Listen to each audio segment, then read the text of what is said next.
menjatuhkan sanksi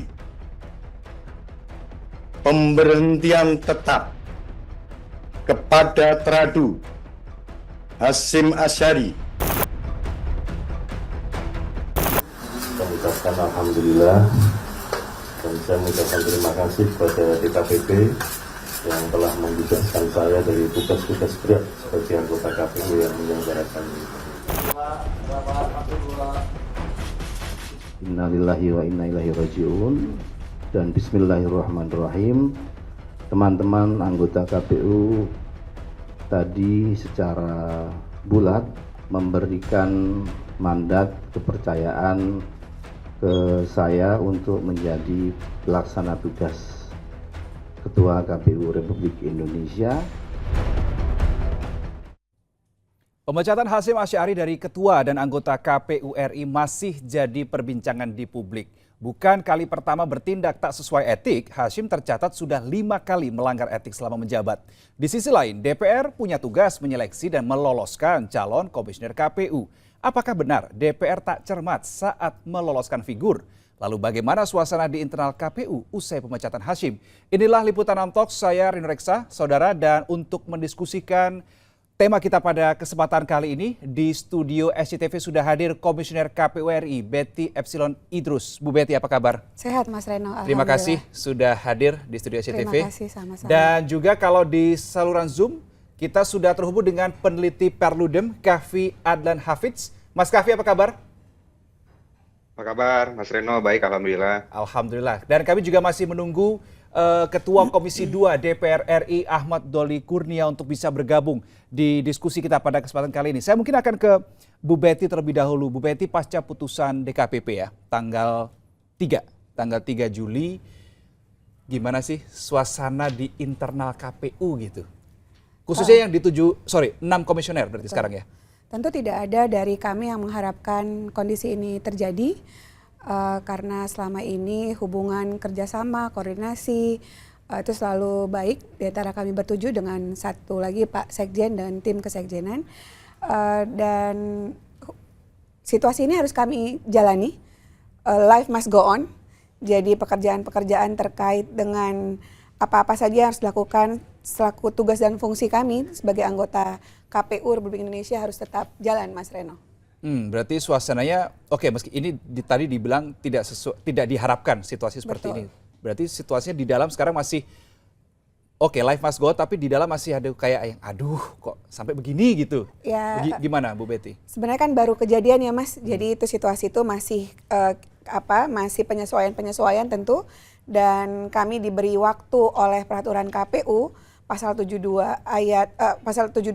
PKPU 5 tahun 2022 bahwa 1 kali 24 jam kami harus segera menunjuk PLT, pelaksana tugas Ketua KPU Republik Indonesia, dan kami langsung pleno esok harinya pukul 9 pagi. Dan tanggal 4 sudah, ya berarti ya? Betul, dan 9 pagi kami sudah memutuskan bulat kepada Saudara Afifuddin sebagai PLT Ketua KPU Republik Indonesia. Pada saat itu di rapat pleno tanggal 4 Juli, apa yang membuat bulat semuanya ke Pak Afifuddin sebagai PLT Ketua KPU RI? Pertimbangannya apa saja? Sebenarnya semua, jadi situasinya sih karena kami sudah merasa seperti saudara, jadi situasinya biasa saja Mas. Jadi ketika didiskusikan, akhirnya diputuskan bulat kepada Pak Afif. Ada sempat dipertimbangkan, maksudnya saya membayangkan suasana di rapat pleno, Bu Betty, jangan saya, Pak Afif aja, kayak gitu atau gimana? Enggak, ini Pak sangat smooth. Jadi sangat semua, smooth ya? Iya sangat smooth. Bagaimana kami juga memilih Mas Hasyim sebagai Ketua KPU sebelumnya, untuk PLT juga sangat smooth, tidak masalah pada Pak Afif kami percayakan. Tapi kelihatannya tadi kalau kita lihat teasernya pada saat ngomong tuh kayak ada berat gitu Pak Afif itu. Enggak, Pak Afif orangnya asik juga, mungkin karena kaget kali ya kan habis rapat pleno kita langsung harus preskon Mas. Oke. Apa sih memang tugas yang dulu diemban oleh Pak Hasyim sebagai Ketua KPU RI yang kemudian ditinggalkan kepada Pak Afif selaku Ketua KPU? Kepemimpinan KPU itu bersifat kolektif kolegial. Jadi kolektif kolegial artinya setiap keputusan yang diambil itu adalah seharusnya menjadi rapat kami bertujuh. nanti dengan Pak Sekjen dibantu untuk teknis administrasinya. Jadi tugas Pak Afif sebagai PLT Ketua itu sama dengan tugas sebagai Ketua. Jadi ketika Pak Afif menjadi PLT Ketua, maka secara keluar itu menjadi tugas Ketua, Mas, untuk menjalankan komunikasi keluar, seperti itu. Itu tugas, dan ke dalam tentu memfasilitasi kami ber-6 sekarang ditambah kesekjenan agar roda organisasi tetap jalan. Sekali lagi, kepemimpinan KPU bersifat kolektif kolegial. Konsep dari PLT Ketua KPU RI itu berarti tetap bisa mengambil apa ya namanya suatu kebijakan, misalkan sesuatu diperlukan begitu atau gimana? Sekali lagi, PLT itu administratif karena surat-surat harus ditandatangani oleh ketua dan sederajat ketua, karena ketua sedang pada posisi demikian, maka sampai terpilihnya ketua definitif, maka dalam waktu sementara itu kami menunjuk PLT, dan PLT lah yang akan menjalankan fungsi pelaksana tugas sebagai Ketua KPU Republik Indonesia. Oke, ini menjawab pertanyaan publik sebetulnya, Bu Betty. Masalah ini, musibah ini kan muncul di saat jelang pilkada serentak. 4-5 bulan lagi menuju 27 November 2024. Di mana kita tahu pilkada serentak itu, kalau saya dengarkan keterangan lagi Mendagri, Tito Karnavian kemarin bulan Mei bilang anggarannya triliunan. KPU pegang anggaran 20 sekian triliun, Bawaslu 6 sekian triliun. Bakal keganggu nggak? Pengelolaan terkait dengan pelaksanaan pilkada itu ada di Satker KPU Provinsi untuk pemilihan gubernur dan wakil gubernur, Satker KPU Kabupaten Kota untuk pemilihan wali kota, bupati, dan wakilnya. Jadi KPU dalam hal ini merumuskan sebagai regulator, mensupervisi kondisi-kondisi yang akan dilakukan oleh teman-teman Satker di tingkatan provinsi dan KPU Kabupaten Kota. Jadi tahapannya sudah jalan, sudah ada tanggal-tanggalnya.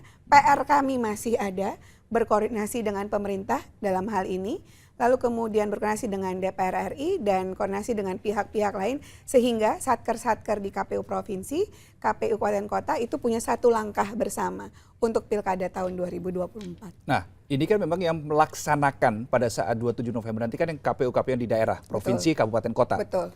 Peran KPU RI di sini seperti apa? Regulator, Mas. Jadi kami menurunkan secara teknis apa saja begitu peraturan KPU yang diperlukan untuk pelaksanaan pilkada yang dilakukan oleh teman-teman KPU Provinsi, KPU Kabupaten Kota se-Indonesia. Kami mensupervisi bagaimana kegiatan itu berlangsung, apakah sudah sesuai, lalu kemudian kami berkoordinasi dengan pihak dari nasional, agar dari nasional ketika MOU terbentuk, maka dengan sendirinya itu juga berlaku untuk tingkatan bawah provinsi dan KPU kabupaten. Jadi mensupervisi regulator dan seterusnya, tapi secara teknis implementasinya semua di daerah. Betul, semua implementasi ada di daerah. Sekali lagi KPU RI dia tetap menjadi penanggung jawab terakhir untuk pelaksanaan pilkada, tapi tentu regulasinya disusun dulu nih secara teknis, biar tafsirnya sama, langkah geraknya sama untuk misalnya pemuktahiran data Sudah pemilih. jadi belum?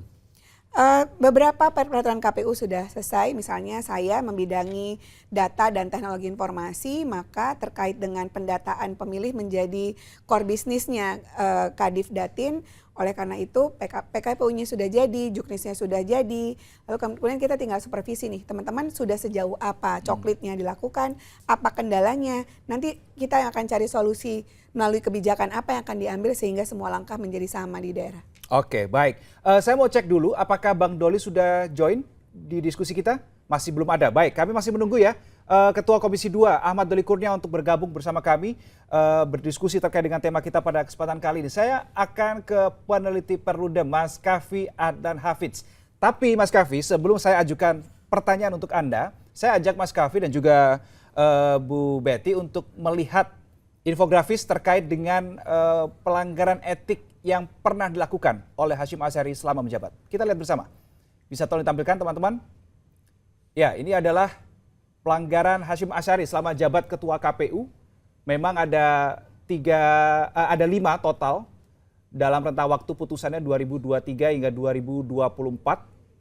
Dan di situ kalau kita lihat sanksinya berbeda-beda, peringatan keras terakhir, peringatan keras, kemudian peringatan saja, Kemudian di tanggal 3 Juli 2024 baru sanksinya tidak hanya sekedar peringatan keras atau apapun itu, tapi juga adalah pemecatan. Baik, saya ke Mas Kavi. Butuh 5 kali, Mas Kavi, butuh 5 kali teguran baru diberhentikan. Apa pandangan Mas Kavi soal hal ini? Iya, dan 3 teguran keras terakhir gitu ya, yang harusnya kalau sudah 1 teguran keras terakhir saja itu harusnya ujungnya ketika dilakukan lagi maka ada sanksi pemecatan gitu ya. Tetapi memang apa yang kita lihat kan sebetulnya di dalam putusan-putusan DKPP kemarin gitu ya, termasuk yang kasus asusila, bahkan ada 2 kali kasus asusila gitu yang kemudian dilakukan oleh Hasyim Asyari ya. Dan di awal itu saya kira itu saat ketika kami juga sedang mengajukan perkara juga di DKPP, Mas Reno, soal verifikasi faktual partai politik yang kami lihat juga penuh dengan manipulasi seperti itu. Jadi memang apa yang kita Manipulasi lihat seperti hari apa, ini Mas Kavi, yang Anda maksud? Ya.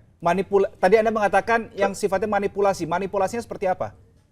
Oh, itu kasus verifikasi faktual partai politik, Mas. Jadi perkara verifikasi faktual partai politik yang kami lihat banyak manipulasi gitu ya. Ketika ada banyak data yang kemudian diubah gitu ya, sehingga ada beberapa partai yang awalnya tidak memenuhi syarat menjadi memenuhi syarat dan akhirnya bisa masuk menjadi partai peserta pemilu. Nah, di samping kasus itu berjalan juga seingat saya itu ada kasus asusila juga gitu ya yang kemudian dilakukan oleh Pak Hasyim Asyari seperti itu. Tetapi apapun itu, Mas, saya kira putusan DKPP hari ini tentu patut kita apresiasi juga gitu ya, karena akhirnya DKPP berani gitu ya untuk memberikan sanksi pemberhentian terhadap Ketua KPU Hasyim Asyari, dan ini pemberhentian bukan hanya sebagai ketua tetapi juga sebagai anggota gitu ya, sehingga hari ini sisa 6 anggota KPU, dan tentu kita berharap betul ya agar Presiden kemudian saya nggak tahu apakah sudah dikeluarkan atau belum Kepres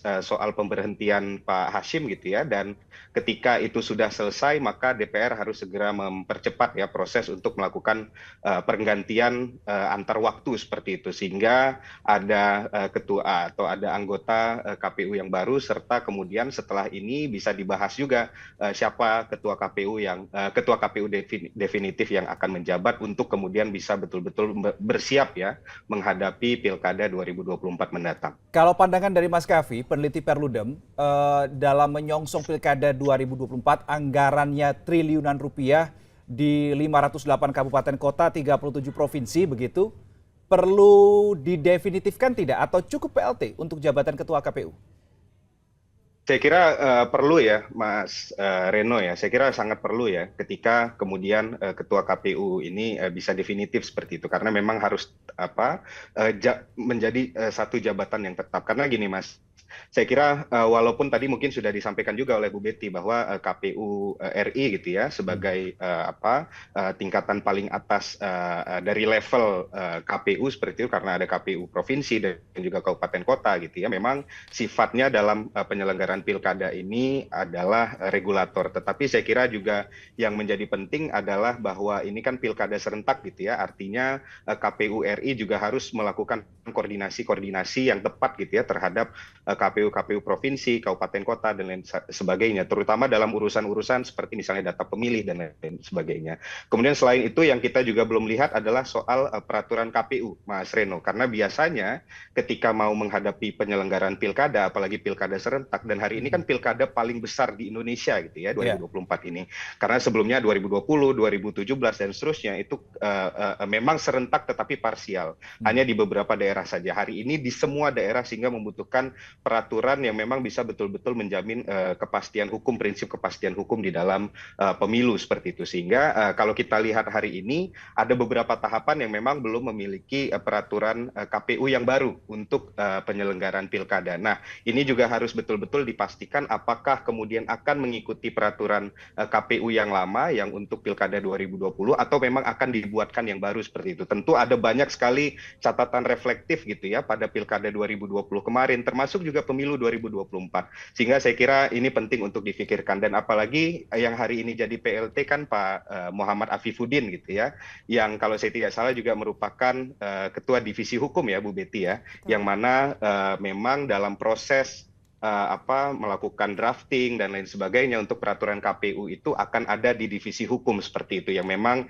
ini diurusi oleh KPU RI seperti itu. Maka kemudian ini juga harus dipikirkan ketika Pak Afif sudah menjadi PLT Ketua, apakah kemudian pekerjaan untuk divisi hukumnya akan terganggu atau seperti apa? Karena saya kira yang paling tadi seperti yang Bu Betty juga sampaikan bahwa KPU RI sebagai regulator maka memang harus betul-betul dipastikan peraturan teknisnya itu bisa betul-betul menjamin kepastian hukum dalam penyelenggaraan pilkada ini. Setidaknya ada 2 poin Bu Betty tadi yang dipertanyakan oleh Mas Kavi. Yang pertama adalah Kepresnya udah turun atau belum? Yang kedua adalah soal aturan main ini di Pilkada 2024. Gimana Bu Betty menjawabnya? Terkait dengan Kepres, bagaimana bunyi putusan selambat-lambatnya 7 hari sejak dibacakan. Sampai detik ini kami belum menerima surat itu dari Presiden tentunya. Lalu yang kedua terkait dengan peraturan KPU untuk pilkada sudah ada beberapa yang keluar dan ada beberapa yang on proses, Mas Reno. Yang on proses ini dalam hal apa? Misalnya dalam hal logistik lagi disiapkan, lalu kemudian sosialisasi dan kampanye itu juga sudah disiapkan. Jadi karena pembuatan peraturan KPU, produksi peraturan KPU itu akan melibatkan banyak hal, termasuk juga harus ada ranah konsultasi yang jadi semua bentuk PKPU yang akan dilahirkan itu harus mendapatkan konsultasi dulu dengan DPR RI dan pemerintah. Lalu konsultasi dengan DPR RI dan pemerintah atau sekedar konsultasi saja atau juga harus ada persetujuan dari DPR dan pemerintah? Konsultasi yang terlebih dahulu. Sekalipun mereka tidak setuju, fine kalau tetap PKPU. Menjadi bahan pertimbangan KPU, say yes or say no. Okay. Betul. Lalu kemudian kita juga harus ada uji publik terhadap peraturan KPU yang akan dilahirkan. Jadi yang sudah hadir itu peraturan KPU nomor 2 tentang tahapan dan jadwal pemilihan gubernur, lalu PKPU terkait dengan tadi penyusunan daftar pemilih dalam penyelenggaraan pilkada itu nomor 7 tahun 2024 dan PKPU nomor 8 tahun 2024 tentang pencalonan. Jadi ada beberapa hal yang kami siapkan untuk tadi prosesnya diuji publik, lalu kemudian disampaikan kepada DPR RI bersama pemerintah untuk dikonsultasikan, lalu kemudian nanti diharmonisasi, ketika sudah selesai baru diterbitkan nomor barunya. Oke, berarti masih targetnya kapan Bu Betty dari pihak KPU untuk semuanya, semua aturan main untuk pilkada ini? Peraturan KPU itu keluar ketika tahapan biasanya, Mas. Jadi tahapannya misalnya tahapan coklit dimulai tanggal 24 bulan Juni kemarin. Sebenarnya dari sisi kami sudah selesai 2 bulan sebelumnya, tetapi mungkin lama diharmonisasi karena kan harmonisasi itu melibatkan banyak pihak untuk memberikan masukan terakhir sebelum ini diberi nomor. Oke, baik. Mas Kavi, bagaimana tadi Anda mengatakan selain juga mempertimbangkan dari pihak-pihak lain juga ada sesuatu catatan reflektif dari pilkada yang sebelumnya, dari pemilu itu. Catatan reflektif seperti apa yang Anda maksud, Mas Kavi? Ya, kalau kita lihat terutama misalnya di pemilu 2024 gitu ya, tentu publik akan berkaca betul ya pada pemilu 2024 terkait dengan bagaimana publik memandang penyelenggaraan Pilkada 2024. Karena itu yang paling dekat, itu event politik yang paling dekat kan sebetulnya pemilu 2024. Jadi yang akan dilihat oleh publik adalah ya lagi-lagi pemilu 2024. Nah, di situ publik kemudian akan melihat gitu ya bagaimana performa KPU, termasuk juga performa Bawaslu, performa DKPP gitu ya sebagai juga lembaga yang punya kaitan erat dengan penyelenggaraan pemilu seperti itu. Nah, kita lihat misalnya ada satu catatan soal misalnya Sirekap gitu ya. Kemarin ada banyak sekali problem ya yang kemudian kita lihat di Sirekap gitu ya, termasuk misalnya ketika sistem OCR yang kemudian digunakan itu tidak bisa atau gagal ya membaca banyak data seperti itu yang kemudian sayangnya bukan kemudian langsung diperbaiki tetapi justru jumlah presentasenya itu kemudian ditutup oleh KPU. Nah, hal-hal semacam itu yang saya kira menjadi catatan reflektif yang kemudian harus jadi pertimbangan utama gitu ya ketika nanti menyelenggarakan Pilkada 2024 ini. Dan kemudian ya itu beberapa hal soal regulasi gitu ya, termasuk kemudian yang kemarin ya kita lihat ada putusan MA ya soal batas syarat usia yang kemudian kok kita kayak deja vu gitu ya ketika melihat putusan MA ini kok hampir sama dengan putusan putusan MK yang MK nomor 90 2023 yang sama-sama soal usia seperti itu yang ini kemudian punya potensi untuk berdampak pada hal-hal yang negatif, termasuk misalnya kalau kemarin kita lihat di pemilu 2024 Dampak negatif seperti apa, kemarin Mas Kavi? ada persoalan. Ya, di pemilu 2024 kemarin yang kita lihat ada persoalan ya Mas ya, terkait dengan misalnya bagaimana negara itu gagal dalam kemudian menjaga kesetaraan dalam kompetisi. Bagaimana kemudian ya kita lihat sendiri bagaimana putusan MK soal Pilpres ya, soal perselisihan Pilpres kemarin, bahwa ada banyak yang kemudian diafirmasi oleh MK, seperti misalnya persoalan distribusi bansos yang kemudian pengelolaannya itu harus rethinking misalnya, atau dipikirkan ulang gitu ya, supaya tidak memberikan efek elektoral tertentu yang tidak pas setara seperti itu. Saya kira itu, Mas. Ketika tadi Mas Kavi bahas soal Sirekap, cocok ini. Bu Betty kan divisinya IT soalnya. Gimana Bu Betty ingin menjawab juga nih? Ya, dari sisi pengelolaan data dan informasi, kami menyiapkan tools untuk dipakai oleh user berdasarkan permintaan user tentu. Nah, itu sudah dievaluasi untuk pemilu tahun 2024, perbaikannya untuk pilkada kita di tahun 2024. Berarti tetap akan ada Sirekap itu di pilkada? Tetap akan ada Sirekap. Terus tadi kendala kayak OCR? OCR itu adalah pembacaan karakter tulisan dari Sabang sampai Merauke, Mas. Jadi karakter tulisan tentu akan sangat bergantung pada pencahayaan, pada A, pada B, pada C, begitu ya. Itu semua dan baru kali ini diterapkan di pemilu 2024 melibatkan 1,6 juta akun KPPS se-Indonesia. Nah, kali ini berdasar dari dan 1,6 juta akun berarti ada 1,6 juta karakter yang harus dibaca oleh mesin, begitu. Jadi PR-nya adalah perlu ada percobaan berkali-kali. Lalu kemudian PR berikutnya adalah perbaikan pada formulir misalnya. PR berikutnya adalah BIMTEK, seterusnya itu udah jadi catatan Komisi Pemilihan Umum agar pelaksanaan pilkada ketika menggunakan Sirekap tentu meminimais persoalan-persoalan yang pernah terjadi. Oke, tapi kalau saya tidak salah ingat kemarin pada saat di rekapitulasi, dan saya masih ingat juga itu yang bilang adalah Bu Betty, bahwa kalau ada yang ketidaksesuaian antara yang dibaca dari formulir dengan apa yang muncul itu kan bisa dikoreksi. Betul. Nah, ini pelatihan yang itu sebenarnya hal yang simpel sebetulnya ya. Sudah disosialisasikan belum untuk ke KPPS? Ada namanya BIMTEK, Mas, BIMTEK KPPS. Sudah jalan ya? Iya, tapi di lapangan kan kita tidak tahu ya, mungkin terlalu lelah ketika difoto dan banyak pertimbangan-pertimbangan, atau mungkin ada hal yang lain yang kita nggak tahu secara teknis di lapangan seperti apa. Tapi seharusnya itu bisa kan sebenarnya fitur koreksi itu bisa ya Tia? Kan ada 5 jenis surat suara untuk pilkada tahun 2024. Oke, baik. Oke, saya ini karena masih menunggu Bang Doli untuk bergabung, masih belum bergabung ya teman-teman ya? Oke, baik, masih belum bergabung. Saya ingin tanyakan sebetulnya pertanyaan ini sebenarnya untuk Bang Doli, tapi saya ingin tanyakan pendapat ke Mas Kavi terkait dengan proses seleksi. Nah, kalau kita melihat kejadian peristiwa Hasyim Asyari melakukan pelanggaran etik 5 kali begitu selama menjabat sebagai ketua KPU, dan ini kan kita harus ingat muaranya sebetulnya kalau kita tarik ke belakang, proses seleksi ini ada di DPR RI. Mas Kavi, apakah menurut Anda artinya DPR RI juga bisa dikatakan kurang cermat begitu dalam menentukan figur? Iya, Mas. Jadi 2000 proses seleksi itu kan kira-kira 2021 ya. Mulai dari 2021, kemudian finishnya itu di 2022, sehingga Bu Betty dan teman-teman itu dilantik pada 2022. Dan disitulah mulai bekerja dan lain sebagainya.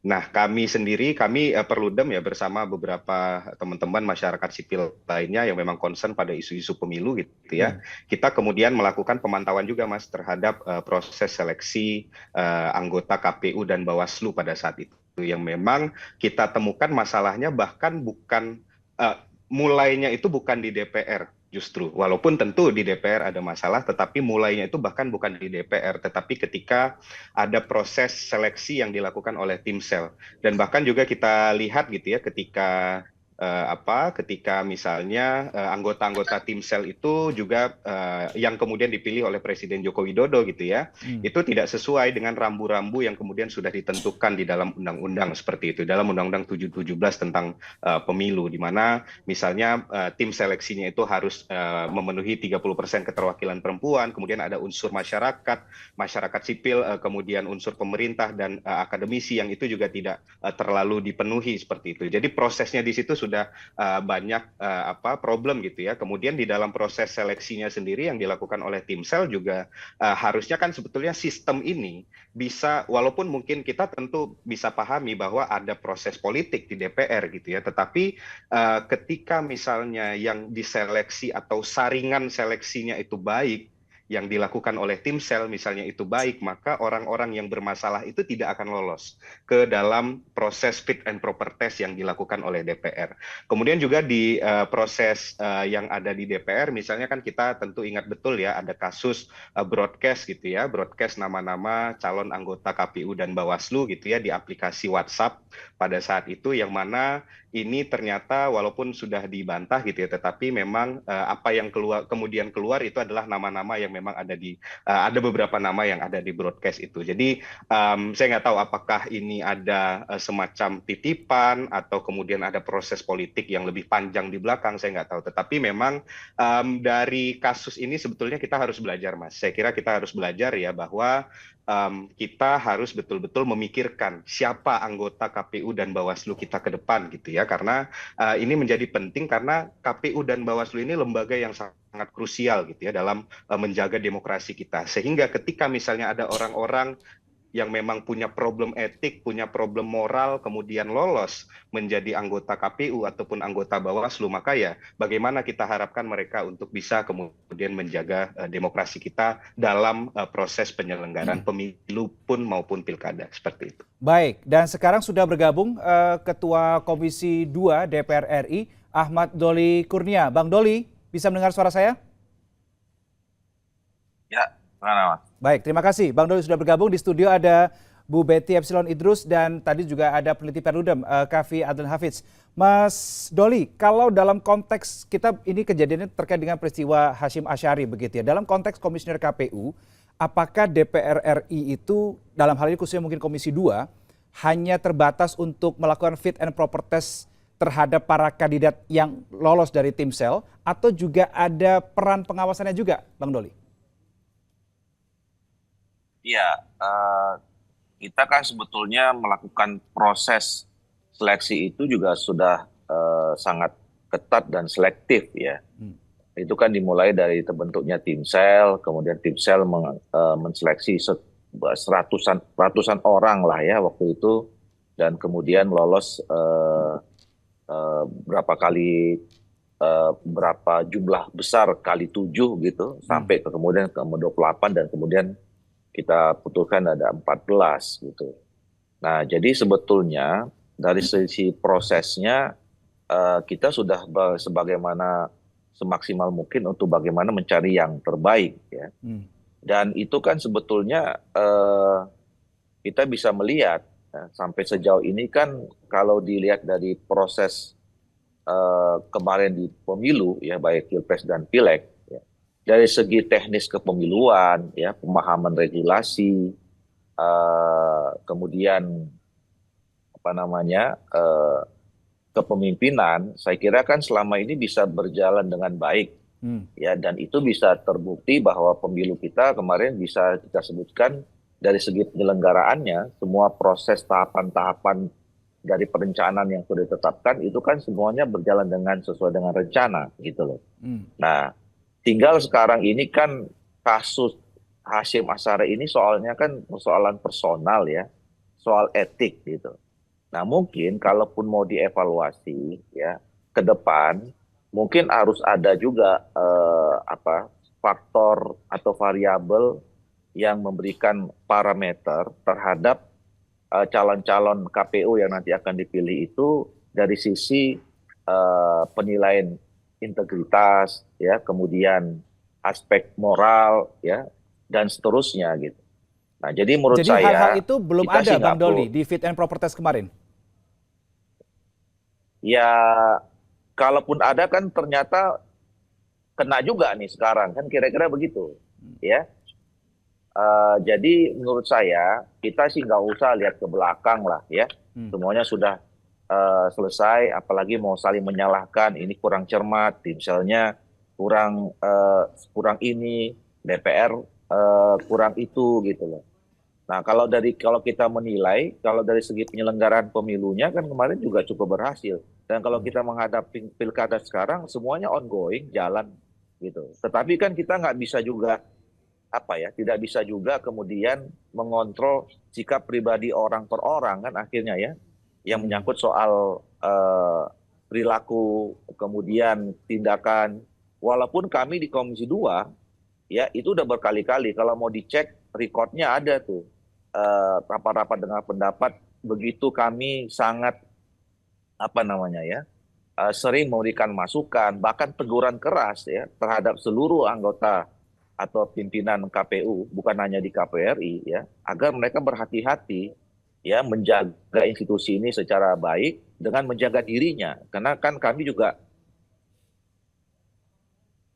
Oke, kami ada kendala sinyal dengan Bang Doli. Tapi ada satu hal tadi yang menarik, berkali-kali. Sebelum ini kan juga ada. Oke. Ya. Nah, sampai pada akhirnya yang kedua ini ya sudah tidak bisa ditolerir lagi. Makanya DKPP kemudian mengambil tindakan yang ekstrim sampai memberhentikan saudara Hasim. Oke, Bang Doli seberapa, tadi kan Anda bilang bisa dicek gitu ya rekodnya. Seberapa sering seingat Anda pernah memanggil para jajaran pimpinan KPU begitu untuk ya ketika ada mendengar aduan, mendapat aduan atau mendapat temuan begitu di lapangan, Bang Doli? Sering, malah kami waktu itu ada rapat khusus mengundang teman-teman dari Negrid ya yang di bawah pimpinan Pak Adar Gumai. Kita rapat tertutup ya, dan ya setiap ada rapat kerja, setiap ada RDP kami selalu mengingatkan gitu ya. Bahkan terakhir kemarin kan ada isu yang berkembang, teman-teman KPU ini menggunakan jet pribadi ya kemana-mana gitu. Terus kemudian soal gaya hidupnya teman-teman KPU yang kita juga dapat informasi itu kita langsung tegur ya. Bahkan kami tidak sering disebut teman-teman yang lain, publik merasa kok Komisi 2 ini cerewet gitu ya. Nah tapi nggak apa-apa dibilang seperti itu karena itu bagian dari tanggung jawab moral kami, karena kami yang milih dan menetapkan teman-teman KPU ini gitu. Jadi buat kami sebetulnya di DPR, terutama Komisi 2, sudah secara maksimal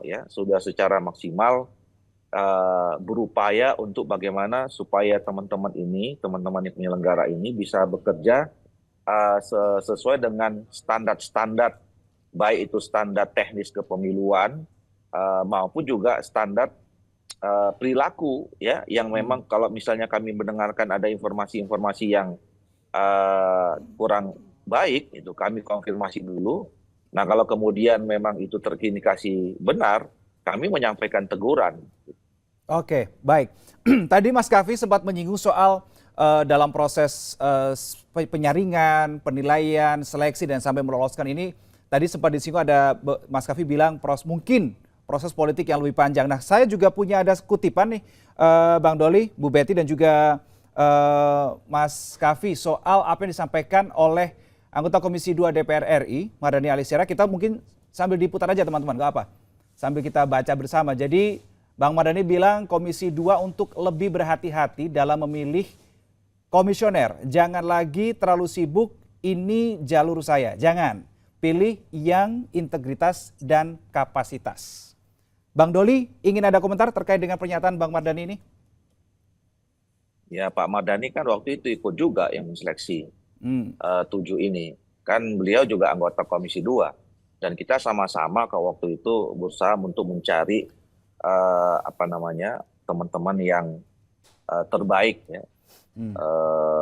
Kan saya waktu itu berapa kali ya menyampaikan kriteria-kriterianya. Pertama tentu saya kira yang paling harus bisa mereka tunjukkan adalah soal kemampuan, kapasitas memahami tentang soal-soal kepemiluan ya. Mulai dari masalah regulasi, konsepsi tentang pemilu, tentu kemudian tentang bagaimana teknis-teknisnya gitu ya. Nah, itu yang saya kira penting. Kemudian yang kedua masalah leadership ya, kepemimpinan termasuk di dalamnya komunikasi. Dan yang kedua ini terhadap dua hal ini itu kan teruji ya dari proses pengalaman mereka selama ini beraktivitas di mana. Makanya sebagian besar teman-teman yang ada di KPU RI dan dan Bawaslu RI sekarang itu adalah teman-teman yang punya pengalaman di KPU maupun Bawaslu, apakah selevel di tingkat nasional atau juga punya pengalaman di daerah, di provinsi, kabupaten, kota. Mereka punya track record yang punya pengalaman panjang tentang kepemiluan, pernah menjadi anggota KPU atau Bawaslu di daerahnya masing-masing. Nah, cuman memang kemudian saya juga pernah mengingatkan sebaiknya faktor utama selain yang dua hal tadi itu juga dimasukkan soal masalah integritas ya. Kita menginginkan bahwa penyelenggara pemilu ini mempunyai integritas yang tinggi, punya moral dan etik yang bagus gitu. Baik. Nah, Oke, baik. Kendala sinyal lagi dengan Bang Doli. Jadi intinya ada beberapa kriteria tadi yang disampaikan oleh Bang Doli dalam memilih seorang komisioner KPU RI begitu dan juga Bawaslu RI. Oke, sambil menunggu perbaikan sinyal dengan Bang Doli ya, saya ingin tanya ke Bu Betty. Benar tidak tadi yang dikatakan Pak Mardhani yang mengatakan bahwa jangan terlalu sibuk, ini jalur saya kan seakan-akan. Saya mengatakan seakan-akan itu kan wah, berarti mungkin ada beberapa orang, saya tidak katakan semuanya ya Bu Betty, ada beberapa orang yang mungkin terkait dengan pihak-pihak tertentu gitu. Sepengetahuan Bu Betty? Pak tadi sudah sampaikan, saya nggak tahu yang dimaksud dengan jalur saya itu apa, Mas. Jalur apa gitu, saya nggak tahu, tapi saya mengalami sendiri dari tim SEL terbentuk, berbagai jenis ujian harus dilewati, sampai kita juga harus dicek terakhir di tim SEL sebelum 14 besar kan 28 dulu, lalu kemudian 14 besar itu kita di semacam fit and proper test lagi juga oleh tim SEL sendiri, disaksikan oleh publik, kita juga mendapatkan masukan dan tanggapan sebelum terpilih tentunya, Mas. Sebelum 14 besar. 14 besar nama masuk ke Pak Presiden kemudian menyampaikan kepada DPR untuk di fit and proper test di DPR. Nah, ketika fit and proper test di DPR tentu ditanya banyak hal. Tadi betul, kapasitas, pengalaman. Kalau begini, apa pendapat Ibu soal ini misalnya begitu. Dan semuanya ditanya, 14-14-nya ditanya. Dikeroyok tanda kutip karena satu ditanya oleh semua anggota Komisi 2. Jadi fisik, mentally, lalu kemudian pengetahuan, pengalaman, semuanya udah digodok begitu. Lalu saya sendiri kan peserta ya, kontestan, kita serahkan kepada pengambil kebijakan, dalam hal ini Komisi 2 untuk menentukan 7. Makanya saya nggak tahu jalur yang dimaksud itu apa. Tapi setelah jadi ada nggak pihak-pihak tertentu begitu yang mungkin mengontak Bu Betty, minta tolong ini, minta tolong itu untuk di pesta demokrasi gitu? Minta tolong yang dimaksud juga apa? Karena sebagai anggota KPU, kami harus mensosialisasikan, memberikan tafsir terhadap banyak hal. Sepanjang itu informasi terbuka, tentu kepada siapapun yang bertanya, kita boleh memberikan jawaban. Oke, saya tanya ke Mas Kavi. Jadi gimana kalau Mas Kavi memaknai apa yang tadi sudah kami tampilkan soal apa yang disampaikan oleh Mardhani Alisera, anggota Komisi 2 DPR RI? Tapi ya Mas, saya kira itu kan bagian dari ini ya, dari proses politik ya. Karena gini lah, kita nggak bisa menafikan juga lah bahwa ya memang ada proses politik gitu di DPR. Ya kita perlu ingat bahwa DPR itu diisi oleh partai politik dan lain sebagainya.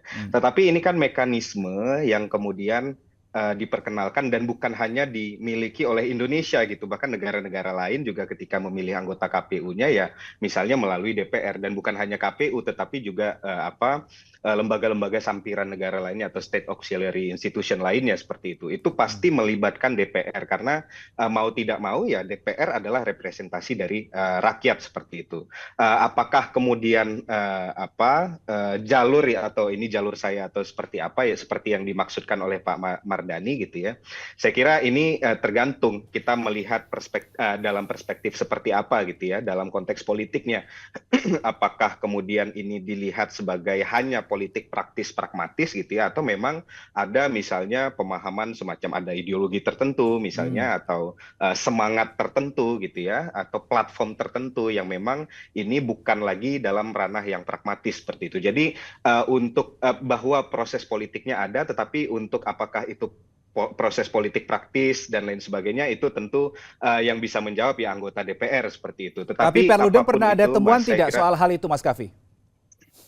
Kalau temuan, saya kira ini ya, yang kemarin kemudian kita lihat di broadcast WA yang tadi saya sampaikan ya, itu kan di banyak media kan juga sudah disampaikan, bahkan kita juga mendapatkan broadcast WA-nya seperti itu, yang mana kalau kita lihat di list nama-nama calon anggota KPU dan Bawaslu yang terpilih yang dimaksudkan oleh broadcast WA itu kan ada tuh kelompoknya gitu ya, misalnya ada nama partai, kemudian nama organisasi tertentu seperti itu, yang bisa jadi itu dianggap sebagai afiliasi, sebagai titipan dan lain sebagainya. Tetapi ya itu ketika misalnya kita lihat di broadcast WA ya, kalau basis informasinya hanya di broadcast WA ya itu tadi. Tetapi ternyata ya broadcast WA itu nama-nama yang ada di broadcast WA itu kan kemudian beberapa benar gitu ya, beberapa bahkan mayoritas nama yang ada di broadcast WA itu kan kemudian terpilih seperti itu. Nah, apakah kemudian itu aliansi atau semacam kedekatan dengan kelompok-kelompok yang ada di list nama tersebut, ya itu saya nggak tahu apakah itu benar seperti itu atau tidak gitu ya. Tetapi apa yang kita bisa ambil sebetulnya dari apa yang disampaikan oleh Pak Mardhani itu kan sebetulnya adalah pelajaran ya. Kita lihat betul lah bagaimana ini kan kita tentu sangat malu gitu ya ketika misalnya ketua KPU punya kasus asusila gitu loh, dan itu 2 kali gitu ya. Jadi harusnya memang proses seleksinya ini, makanya tadi kalau di DPR sangat politik, makanya kan kita perkenalkan yang namanya timsel gitu ya Mas ya, di dalam undang-undang pemilu. Dan di banyak lembaga sampiran negara juga ketika proses rekrutmen anggotanya atau komisionernya itu melalui timsel yang kemudian dibentuk oleh presiden terlebih dahulu, yang ini timsel ini sudah dijelaskan rambu-rambunya gitu di dalam undang-undang, harus profesional, harus akademisi, memahami pemilu dan lain sebagainya. Okay. Nah, sehingga kita harapkan mereka melakukan proses seleksi yang benar-benar gitu, yang benar-benar bisa menyaring orang-orang yang memang punya kapasitas gitu ya, sehingga orang-orang punya kapasitas yang tidak punya catatan immoral itu bisa masuk ke dalam proses fit and proper test-nya. Ketika misalnya orang-orang itu sudah masuk dalam proses fit and proper test dan orang-orang yang punya masalah itu tidak lolos ke dalam fit and proper test, maka mau bagaimanapun proses politik di DPR, kita akan tetap memiliki anggota-anggota KPU dan Bawaslu yang memang punya kapasitas dan tidak memiliki catatan buruk seperti itu. Oke, tadi sebetulnya terkait dengan yang disinggung oleh Mas Kavi, Bu Betty, 2 kali Pak Hasyim ini kan tersandung kasus asusila begitu sama menjabat KPU. Nah, saya penasaran juga begini, ketika ada tragedi atau kejadian wanita emas begitu ya, di tahun 2023 peringatan pertama untuk Pak Hasyim, kemudian sekarang ada yang kedua juga. Di internal KPU sendiri, tadi kan seperti katanya sudah seperti saudara begitu ya, ada saling komunikasi tidak sih, saling mengingatkan begitu? Gimana Bu Betty? Persoalan di DKPP adalah kode etik person to person. Ya.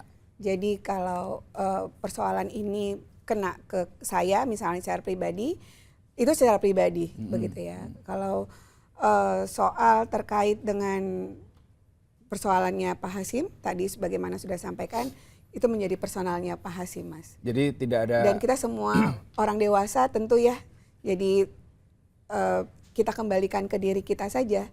Tentu untuk hal-hal demikian. Oke, itu karena yang sifatnya pribadi. Tapi Betul. kita lihat juga ada sanksi etik yang lainnya soal pembulatan soal 30%. Betul. Kemudian soal pencalonan Gibran di Pilpres 2024. Betul. Yang dalam hal ini saya ingat jelas tidak hanya Pak Hasyim yang kena, semua komisioner KPU kena. Betul. Termasuk Bu Betty. Betul. Gimana itu komunikasinya? Juga sendiri-sendiri atau duduk bersama akhirnya? Jadi ketika pengambilan keputusan, misalnya ada si A, si B, si C, si D, kita berdiskusi, ada perbedaan pendapat, itu biasa. Tapi kan satu titik kita harus ketemu nih, karena peraturannya harus keluar.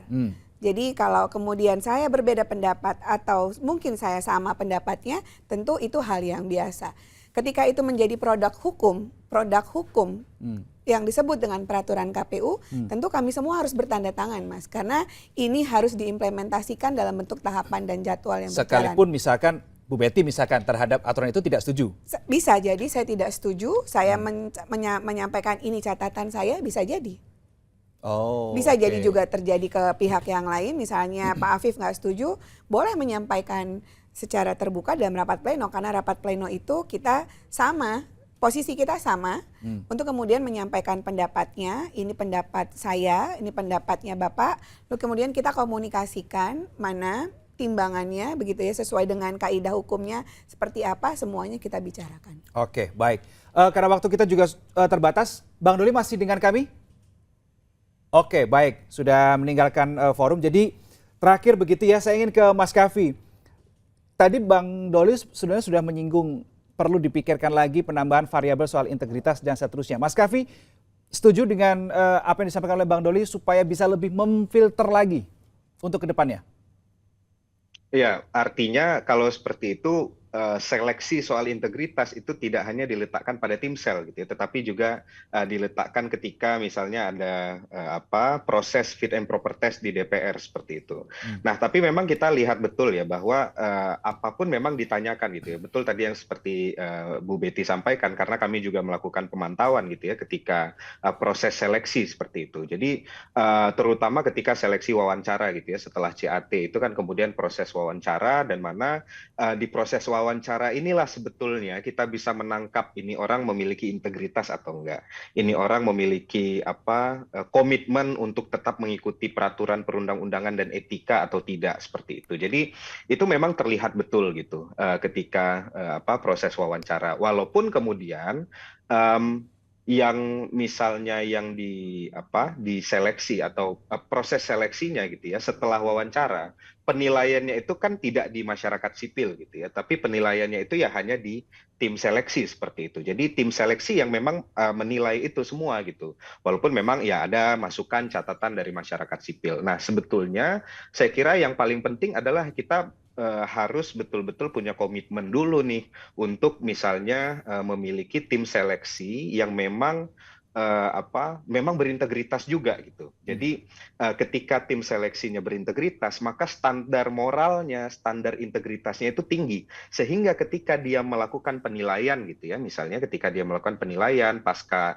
tes CAT, kemudian pasca wawancara seperti itu, maka dia bisa men-setting standar integritas yang tinggi, sehingga hanya orang-orang yang memang betul-betul punya integritas saja gitu ya, yang kemudian bisa melampaui standarnya itu.